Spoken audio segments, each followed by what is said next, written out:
The reason is I'm nervous. I'm nervous of what the hay prices are going to be.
All right, obviously you can see that I'm hauling hay today. I bought 44 round bales of this oat hay. It's 2024 cutting, so it's almost 2 years old. I bought it at an auction, but I got a good deal on it, I think. I paid 22 bucks a bale for it. The time I figure in my gas, I'm probably in the $25 per bale range. It tested good, still had 10% protein, or almost 11.5 actually. But you can see it's going to take a while. I'm hauling 5 at a time. This location is 30 minutes from my house unloaded, about 45 loaded like this.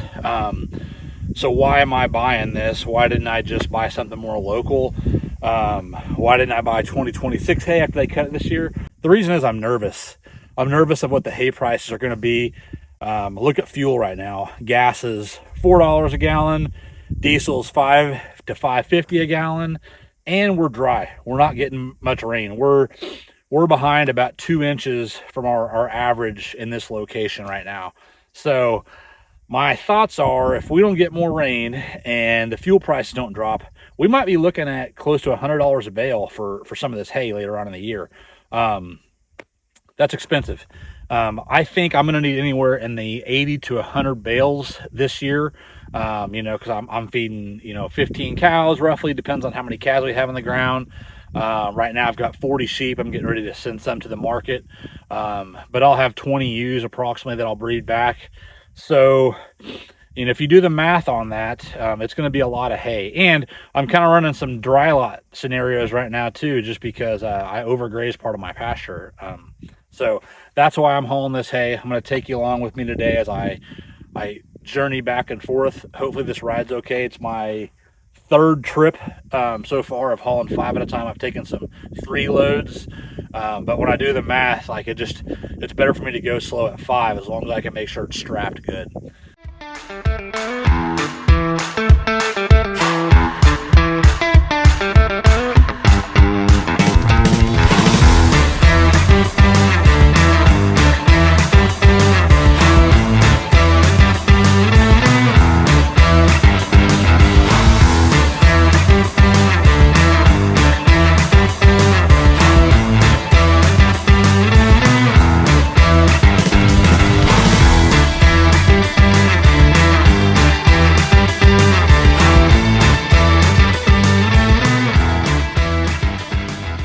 Well, that's one more trip done.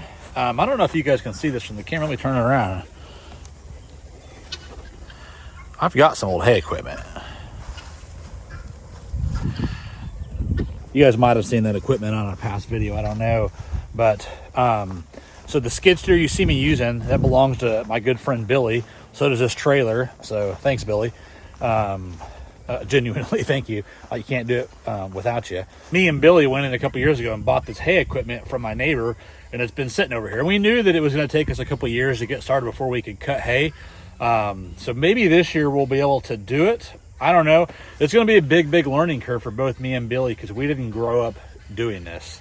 Some kids have done this essentially since they could walk, and they know their way around a square baler or a round baler, and I don't know at all. So thank God for YouTube. Thank God for people that are willing to teach you. But one of these days, hopefully we'll be able to start cutting some hay on neighboring properties here, and we won't have to buy so much.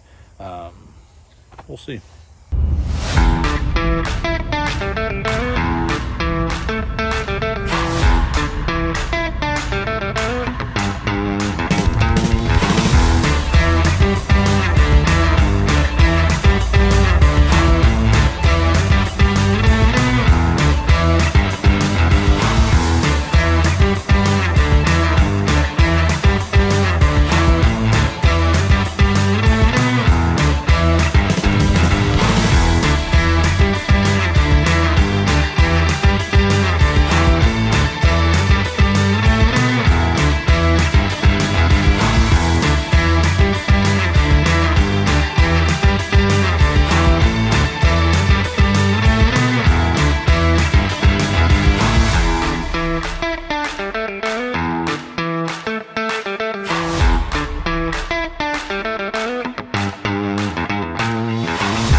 something I maybe should mention about this tractor. I've got a John Deere 452M.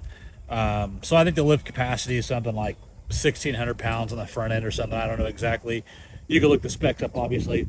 But the problem is if you lift up something too heavy in the front, the back end of the tractor wants to lift up. So people will run a big heavy implement back there. I had that happen to me a couple times when I first bought this tractor, and it's scary, to be honest with you. They say that's one of the most dangerous things you could do on a tractor is overload the front end and it flip over on you. So what I did is I had the rear tires filled with beet juice. People used to fill them with calcium. It's really, really hard on the rims. Well, this beet juice is a non-corrosive material, but it's expensive. It was about a little less than $1,000 to get these rear tires filled, but it made all the difference in the world. And when it comes to safety, I didn't think it was something I wanted to neglect. So just letting you know, you'll see it does get a little bit heavy. I don't know what these bales weigh. I haven't put them over a scale, but I would not lift a round bale with this tractor without either a heavy implement on the back or the tires being filled. It can be done, but it's dangerous. Well, guys, I'm back out here to load some hay. Ironically, I talked about how dry it had been, and then it started raining on me that day, and it got super muddy. We weren't able to finish loading up. This is what the trailer looks like after hauling the skid steer home. But the farmer was nice enough to bring out his tractor here that I can get loaded up. So I've got like 3 more trips and I'll be done. So we'll see if I can get this done tonight.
Just got it loaded.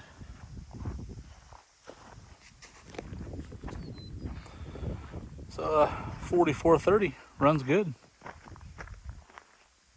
Maybe I need one of these on the farm. Get rid of my little 4052. Another successful trip.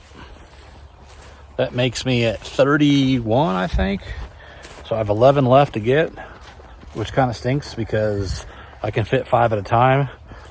I may bring the 1 ton, the old Chevy I have, on the last trip or the next trip and put one in the bed of it. I don't know yet.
got one more load off the trailer, one more to go pick up, and I'm finally done with this project. Took longer than I thought it would, like everything else.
Well, hopefully you guys had fun watching me try to stack these 3 high. I don't know, it made me laugh a little bit. I just didn't know if my tractor would do it, and it just barely would get them up there. But then obviously the balance a little bit off because these rolls are pretty soft. So if you didn't know, 4052M maximum lift capacity, you can't do 3 bales because these are loose. If they were tight bales, you absolutely couldn't do it. But I wanted to try. Anyways, thanks for watching me this entire time. This video took me, basically it took me 3 days of several trips to get all these back here to our farm. We bought 44 bales, like I said originally, from a farmer that's 2-year-old oat hay. And the reason I did it, as I said earlier too, was basically we're kind of in drought conditions right here. We've been lucky enough to get some rain the last week or so, but my concern is we're not getting enough rain for the year, and the hay prices are just going to go through the roof. That coupled with fuel prices. So I went ahead and bought this hay. I'm going to start feeding some of it now because we're kind of doing a little bit of a dry rot scenario in some of my places. But anyways, thanks for watching. If you haven't already, please subscribe, and you can follow us as we grow our farm. Thank you.